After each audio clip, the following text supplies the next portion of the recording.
This story is titled, Golden Child Brother Got My Fiancée Pregnant, and Our Parents Chose Him. 4 years later, they lost everything because of their golden child and came begging for help.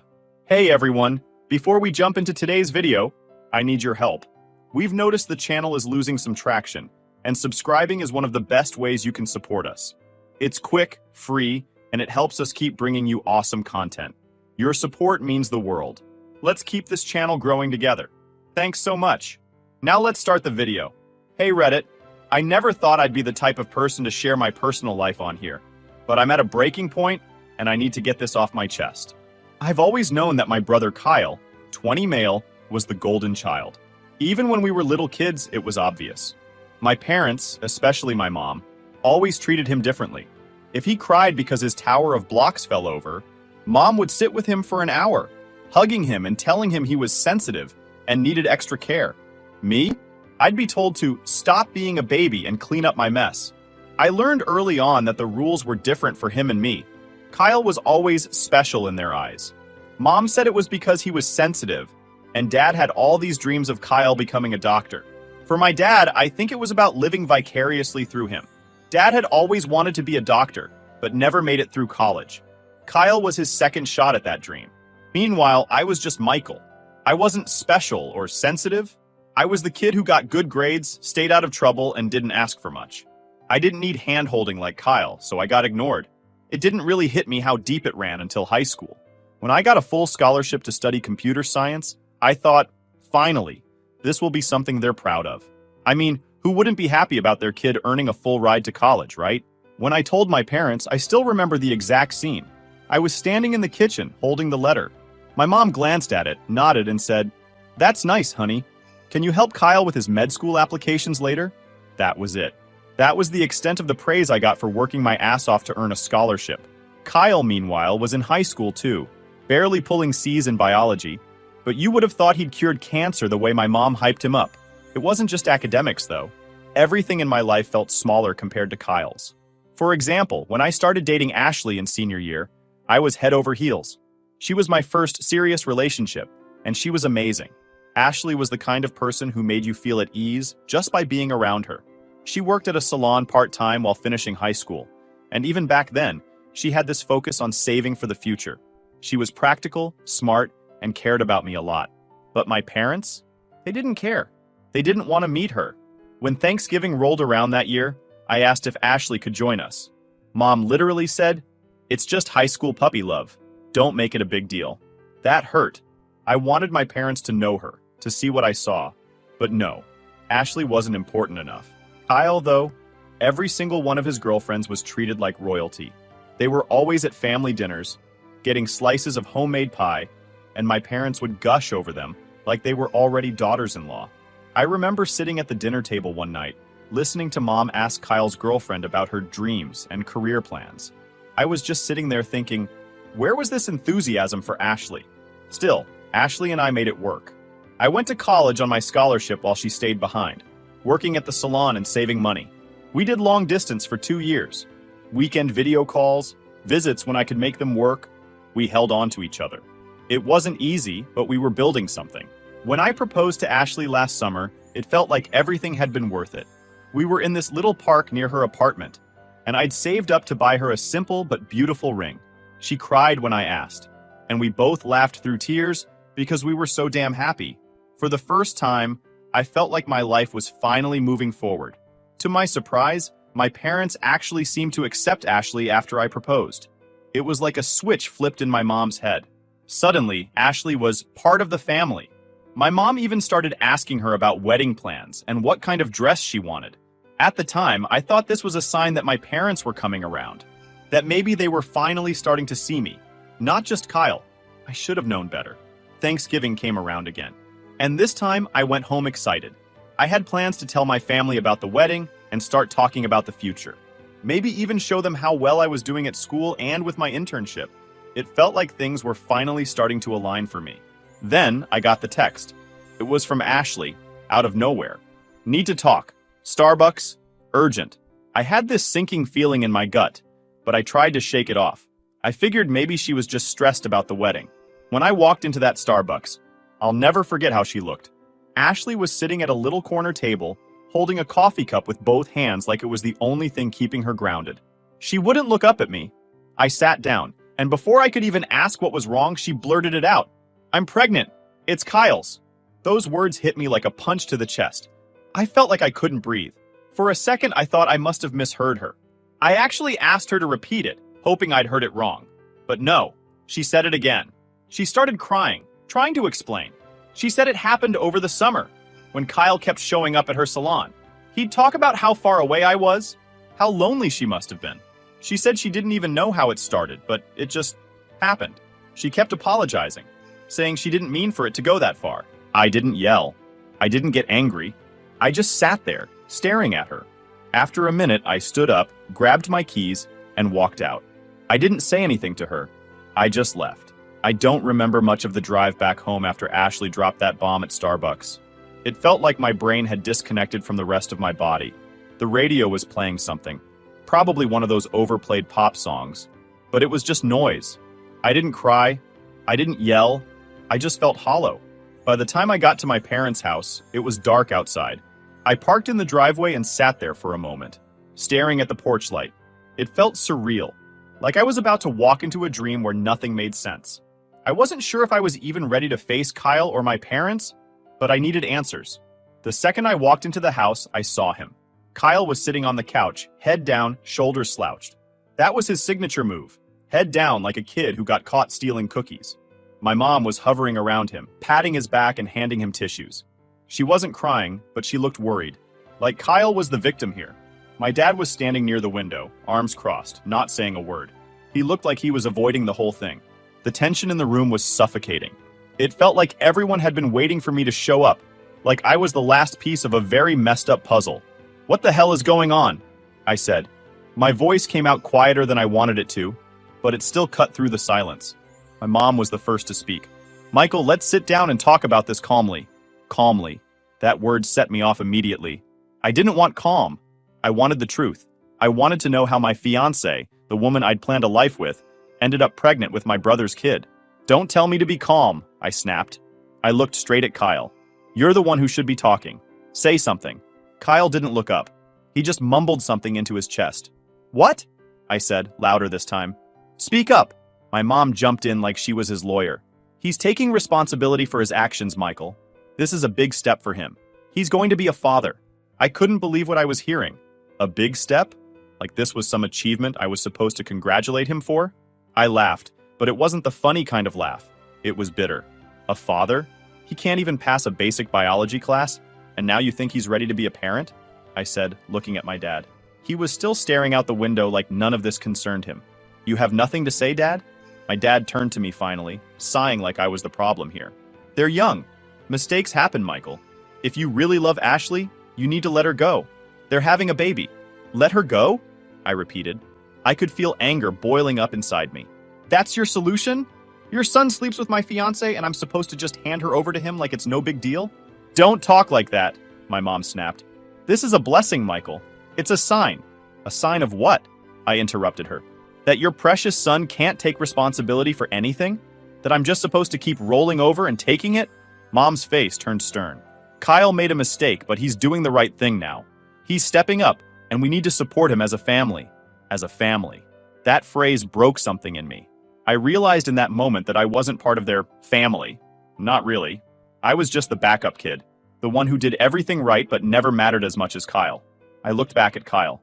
He still hadn't said a word. Not even a fake apology. He couldn't even lift his head. "You know what?" I said, my voice shaking. "Fine. You want to support him? You can. I'm done. I'm letting all of you go." My mom looked shocked. "Michael, don't say things you don't mean." "No, I mean it," I said. "You've made your choice. It's him. It's always been him." I turned around and walked straight to my room. I could hear my mom following me, still trying to talk me down, but I didn't care. I grabbed a suitcase from my closet and started throwing everything into it. Clothes, laptop, books. My hands were shaking so hard that I dropped a few things, but I didn't stop. "Michael, you're being rash," Mom said from the doorway. "This is your family." I turned to look at her, and for the first time, I didn't care what she thought. "No, you're his family. You stopped being mine a long time ago." She looked like she was about to cry, But I didn't feel bad. Not anymore. By the time I was done packing, my dad had shown up too. He stood next to my mom, his face set in that same disappointed expression he always gave me when I didn't fall in line. "You're overreacting," he said. "Overreacting?" I repeated. "Your son slept with my fiancée, and I'm overreacting?" I pushed past them both, dragging my suitcase out to the car. Neither of them tried to stop me. I think they thought I'd cool off and come back. But I knew better. This was it. I drove back to campus that night. It was a 3-hour drive, and I spent the whole time in silence. I didn't even play music. When I got back to my dorm, I sat on the bed and stared at the wall. Everything felt surreal, like I was watching someone else's life fall apart.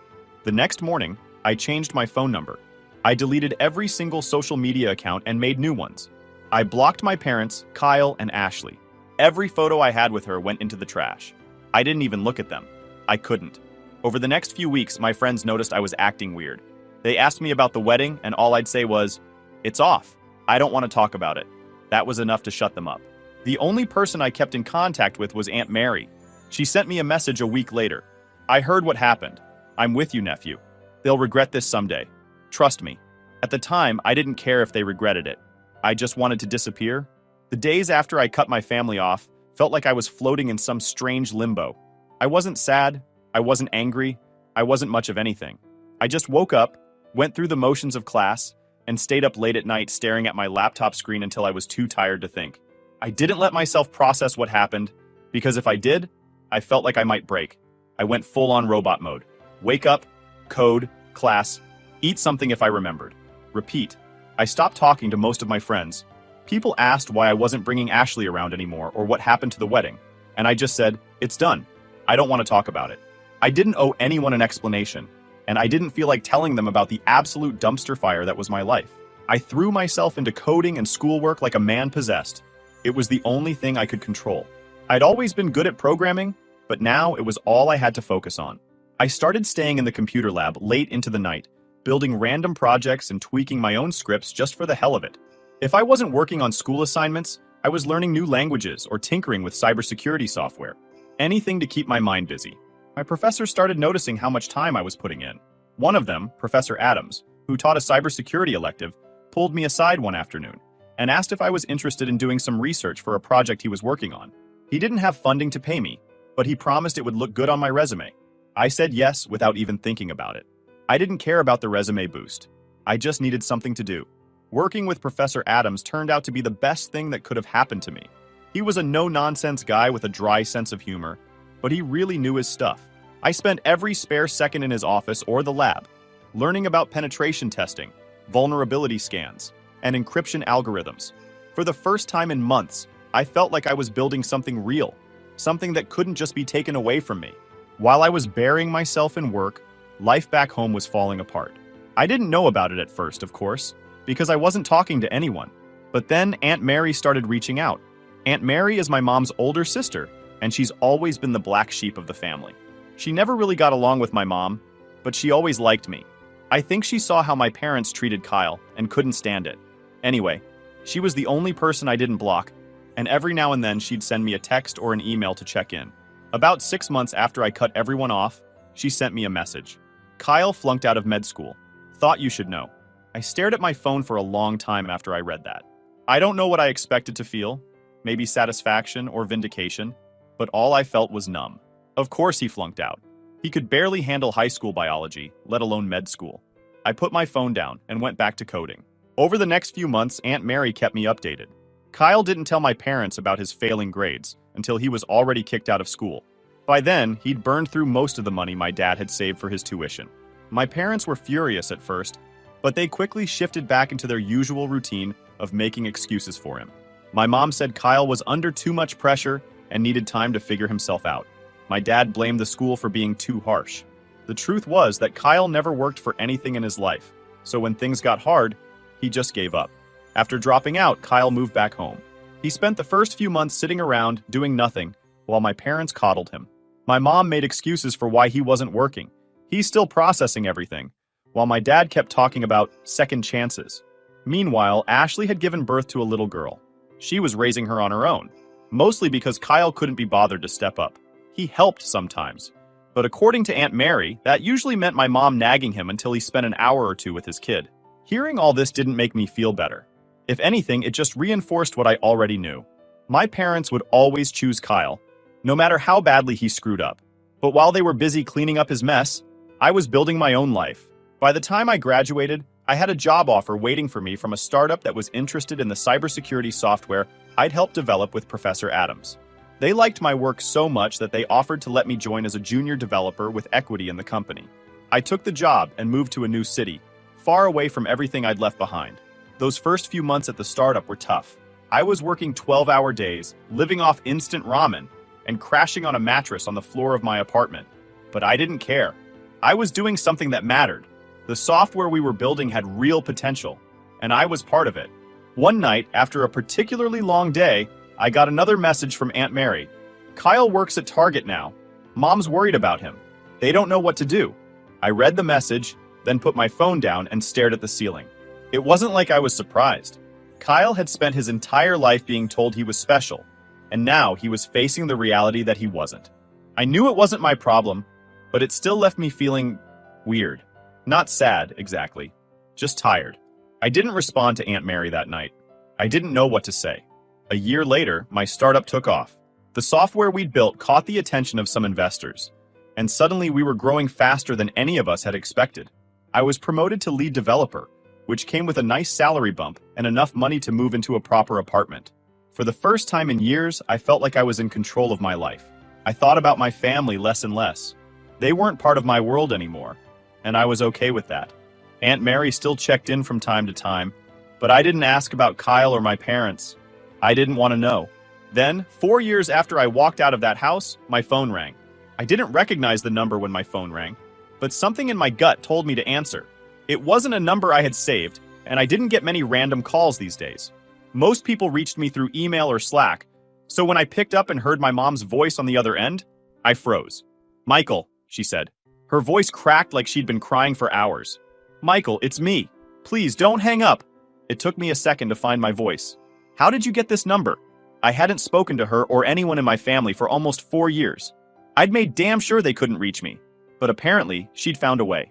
"I got it from Aunt Mary," she admitted. "Please listen to me. We need your help. Things have been difficult." That word, difficult, felt like a gross understatement, but I didn't say anything. I just sat there, gripping my phone so hard my knuckles turned white.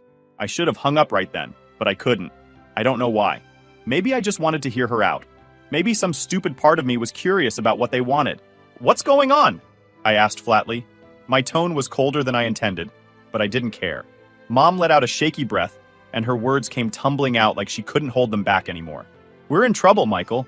Your father's health isn't good. He's been to the hospital twice this year for his heart, and we've had to sell the house to cover Kyle's mistakes." "Kyle's mistakes?" I repeated. I knew I shouldn't have asked, but I couldn't stop myself. She hesitated for a moment, then blurted it all out. Apparently, Kyle had borrowed $40,000 for some business opportunity that a friend pitched him. Mom didn't say what it was, probably because she didn't know or didn't want to admit how stupid it sounded. But it failed within a month, completely wiped out. When Kyle couldn't pay back the loan, my parents stepped in, dipping into their retirement savings to try and bail him out. That, combined with some of Dad's medical bills, forced them to sell the house. They moved into a small 2-bedroom apartment on the edge of town. And of course, Kyle moved with them. Where else would he go? "Michael, we don't have anything left," Mom said. Her voice was thin, like she was trying to hold back sobs. "Kyle is trying. He's been looking for work, but..." "Looking for work?" I interrupted, the anger bubbling to the surface. "Mom, Kyle is 24 years old. He's a grown man. Why are you still cleaning up his messes?" "Because we're his parents," she snapped. Like that explained everything. Then she softened again. "Michael, we need you. We need your help." I felt my chest tighten, but I kept my voice steady. "Why should I help you?" I asked. "You made it very clear 4 years ago where I stood in this family." "That's not fair," she said quickly. "We didn't know what to do back then. Kyle made a mistake, but he's trying now." "Trying? You mean he's still living off you?" I said. "Like he always has." There was a long silence on the other end of the line. I could hear her breathing, shaky and uneven. "Please, Michael," she said finally. "Your father's health is bad, and I don't know what we'll do. We have nothing left. I closed my eyes and took a deep breath. For a second, I imagined what they must look like now. Dad, gray and hunched over, staring out the window of some cramped apartment. Mom pacing the room, wringing her hands. Kyle sitting on the couch with his head down, just like that night 4 years ago. It was almost too easy to picture, but I didn't feel bad for them. Not really. I felt tired. Like this was the natural conclusion to the choices they'd made. You chose him, I said quietly. You had a choice, and you chose Kyle. Now you're living with it. Michael! I cut her off. I have nothing to give you. Goodbye, Mom. I hung up the phone before she could say another word. My hands were shaking as I set it down on the kitchen table. I stared at it for a long time, half expecting her to call back, but she didn't. That night, I couldn't sleep. I sat on my couch in the dark, replaying the conversation in my head over and over. I told myself I didn't care. I told myself they were just reaping what they'd sown. But no matter how many times I tried to convince myself, I couldn't shake this feeling of emptiness. It wasn't guilt. I didn't feel sorry for them. But hearing my mom's voice, hearing how desperate she sounded, it stirred something in me that I didn't want to deal with. The next day, I called Aunt Mary. Figured you'd call me after that, she said. I could hear her sipping coffee on the other end of the line. Your mom said she was going to reach out. She got my number from you? I asked, trying to sound annoyed but failing. Relax, kid, Aunt Mary said. I didn't give it to her. She must have dug it up some other way. You know your mom, she doesn't give up easily. I sighed and rubbed my face. How bad is it, Aunt Mary? Really? She let out a slow breath. It's bad, Michael. Your dad's heart isn't what it used to be, and they're flat broke. Kyle, well, you know Kyle. He's still waiting for life to hand him something on a silver platter. Your parents are barely scraping by, and your mom doesn't know how to deal with any of it. She shouldn't have to deal with it, I said bitterly. Kyle should. Yeah, well, Aunt Mary said. Some people never grow up. We talked for a little while longer, and when I hung up, I felt drained. Aunt Mary never sugarcoated anything, and I appreciated that. But hearing about the mess my parents had gotten themselves into just made me feel more distant from them. I'd spent the last 4 years building a life for myself, a life they had nothing to do with, and now they wanted me to come back and fix everything. I wasn't going to do it. I couldn't. Over the next few weeks, I threw myself into work even harder than before. My company was growing, and we were rolling out a big update to our software, so I had plenty to keep me distracted. I told myself I was fine. My parents weren't my responsibility, and I didn't owe them anything. But late at night, when the apartment was quiet and my mind had nowhere to go, I kept hearing my mom's voice. We need your help. It didn't take long for Aunt Mary to fill in the gaps my mom hadn't told me. After that phone call, I'd text her every now and then. Not because I wanted to hear about them, but because curiosity has a funny way of gnawing at you when you try to ignore it.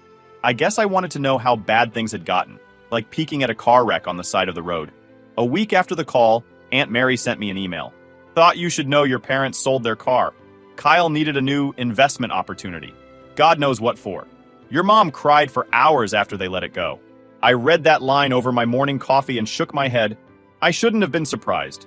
Selling their car?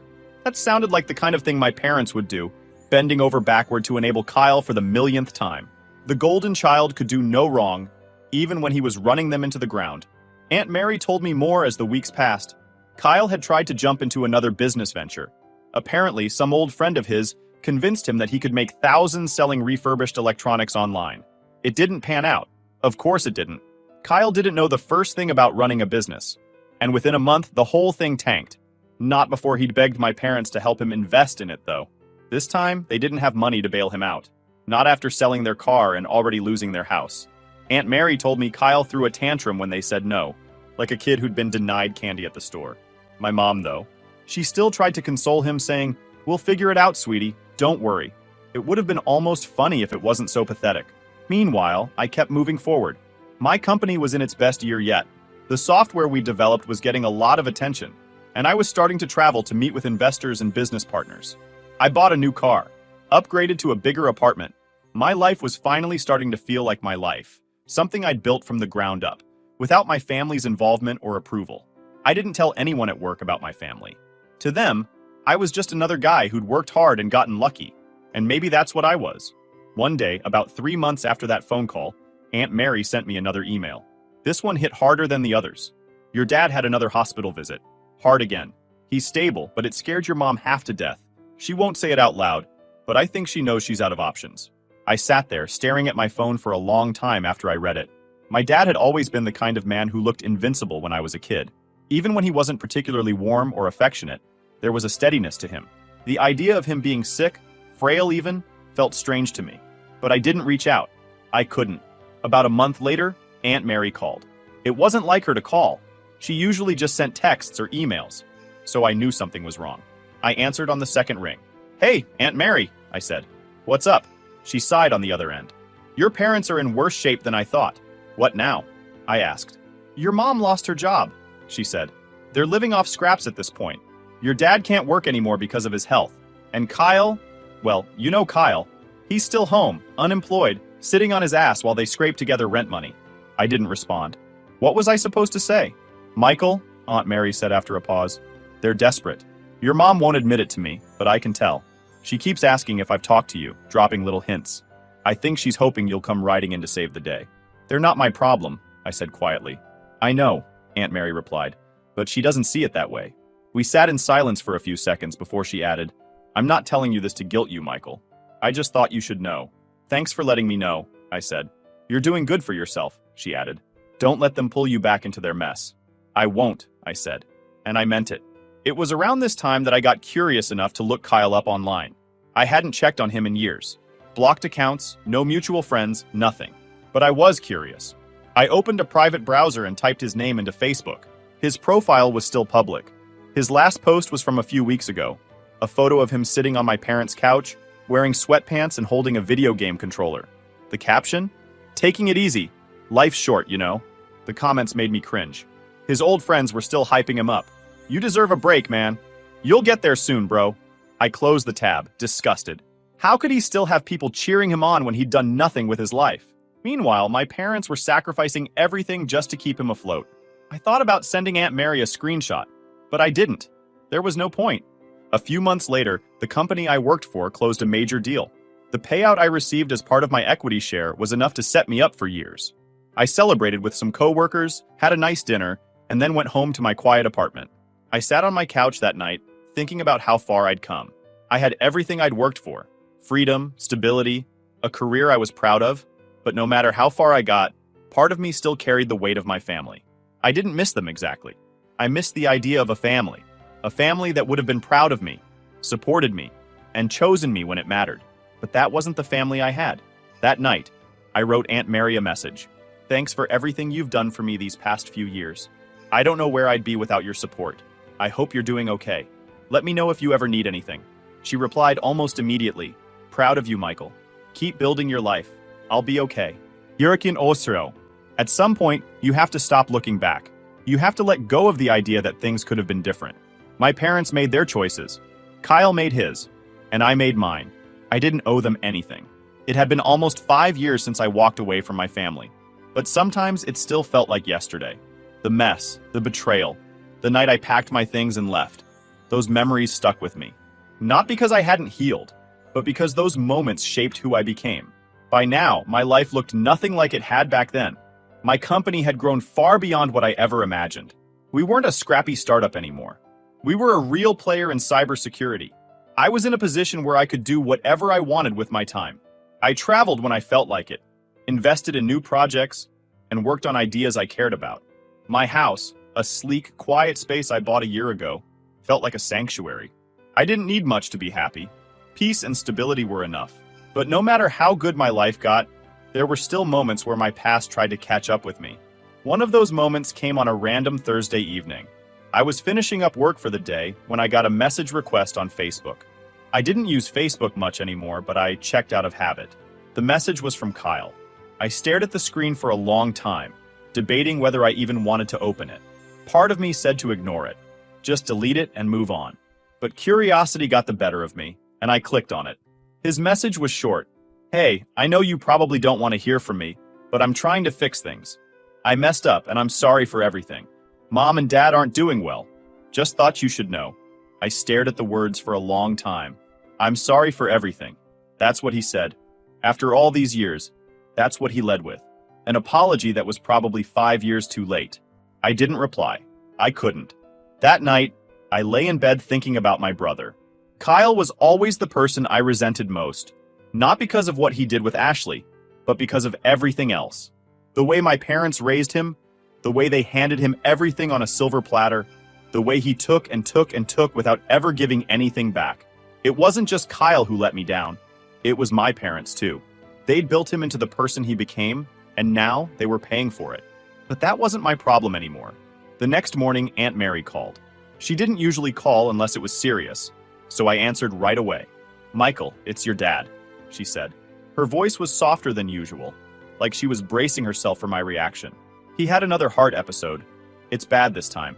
They don't think he's going to recover." I sat down at my kitchen table, the words sinking in.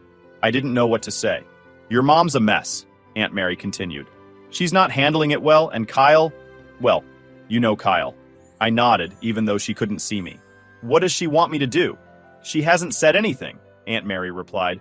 "But you know her. I think she's hoping you'll show up, that you'll be there." For a moment, I thought about it. I thought about going back, sitting at my dad's bedside, seeing my mom, seeing Kyle. Maybe they'd all look at me differently this time. Maybe they'd regret how they'd treated me. But then I realized that wasn't what I wanted. I wasn't looking for closure. I wasn't looking for them to apologize. I'd made my peace a long time ago. "I'm sorry to hear about Dad," I said finally. "But I'm not coming back, Aunt Mary. I can't." She didn't try to argue with me. "I figured as much," she said. "You've done what you needed to do, Michael. Don't feel guilty for it." "I don't," I replied. And it was the truth. My father passed away a week later. Aunt Mary sent me an email to let me know. She told me there was a small funeral, mostly family, and a handful of neighbors. Kyle was there, of course, standing next to my mom like nothing had changed. I didn't go. I thought about it. But in the end, I decided that showing up would do more harm than good. I had nothing to say to them, and I didn't want to pretend otherwise. My father was gone, and whatever I could have said to him had been left unsaid years ago. Instead, I spent that day working in my office, finishing a new project I'd been chipping away at. I didn't tell anyone what had happened. To my coworkers, it was just another day. And honestly, I liked it that way. A few months later, I heard from Aunt Mary again. This time, it was about my mom. "She's not doing great, Michael," she told me over the phone. "Losing your dad hit her hard. And Kyle, well, Kyle is still Kyle. He's living with her, but he's not helping. She's struggling to keep up with the bills." I took a deep breath, letting her words sink in. "And what does she want me to do?" "She hasn't asked for anything," Aunt Mary said quickly. "I'm just telling you because I thought you should know. You don't owe her anything, Michael. You've already given enough." I appreciated that about Aunt Mary. She never tried to guilt me or push me to do something I didn't want to do. She just told me the truth and let me decide what to do with it. "I'll think about it," I said, even though I already knew what my answer was. Yurbi. In the end, I never reached out to my mom. I thought about it a few times, especially after Aunt Mary's updates. But every time I did, I remembered how things had been. I remembered how I felt sitting in that living room while my parents defended Kyle. I remembered how they looked at me like I was the problem. Some people say family is everything, but I don't believe that. Family is only everything if they treat you like you matter. If they don't, then you're allowed to walk away. You're allowed to put yourself first. That's what I did. Years later, I was still building my life, still moving forward. I had a home, a career, and friends who felt more like family than my blood ever had. I didn't hate my parents or Kyle anymore. I didn't feel angry or bitter. If anything, I felt free. Sometimes freedom doesn't come from winning. It comes from walking away.